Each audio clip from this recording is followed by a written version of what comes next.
Nous célébrons bientôt la naissance de Jésus à Bethléem. Ses parents habitaient à Nazareth. Jésus est donc né pas loin de chez lui, mais pas chez lui quand même. Et il me fait penser à tous ces enfants de migrants aujourd'hui qui viennent de continents différents et qui sont souvent malmenés. Et dans tous ces enfants, il y en a pas mal qui meurent même en Méditerranée. Jésus est reconnu par les chrétiens comme étant le Fils de Dieu, et l'évangéliste Jean nous dit même qu'il est la lumière, née de la lumière. Eh bien, quand on regarde les textes bibliques, on voit que c'est une lumière qui vient dans les ténèbres. Et cette année en particulier, en Belgique, nous avons deux sources de ténèbres. La première, c'est que les abus sur mineurs qui ont eu lieu il y a des dizaines d'années ou récemment, ça revient à la surface avec raison. Et je compte beaucoup sur la commission parlementaire, la commission d'enquête cette fois-ci, pour faire la lumière. C'est en faisant la lumière qu'on découvre encore mieux ce qui s'est passé, la vérité.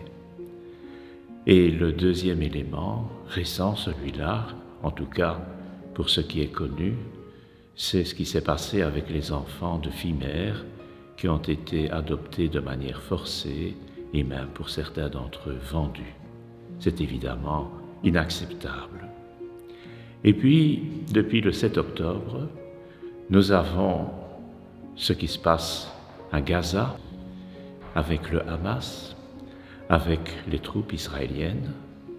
Je n'ai pas posé de jugement là-dessus, mais je constate que là aussi, il y a beaucoup d'enfants qui sont malmenés, assassinés, alors que pour la plupart d'entre eux, si pas tous, il n'y a rien eu. Il n'y a aucun acte qui justifie cela.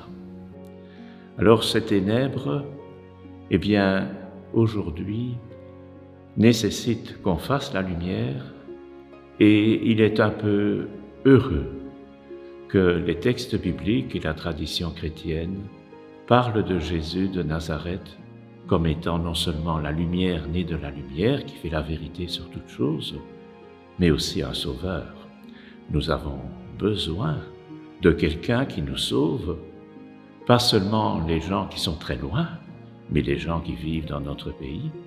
Nous avons besoin de quelqu'un qui nous aide à sortir de cela, qui nous montre un chemin, et nous connaissons ce chemin depuis toujours, c'est que Jésus a donné sa vie par amour pour tout le monde, pas seulement pour les chrétiens, mais pour tout le monde. Donc, je crois que nous pouvons tous, quelles que soient nos convictions, vraiment célébrer la naissance de Jésus à Bethléem et écouter ce que les anges disent aux bergers, un sauveur vous est né. Bonne fête!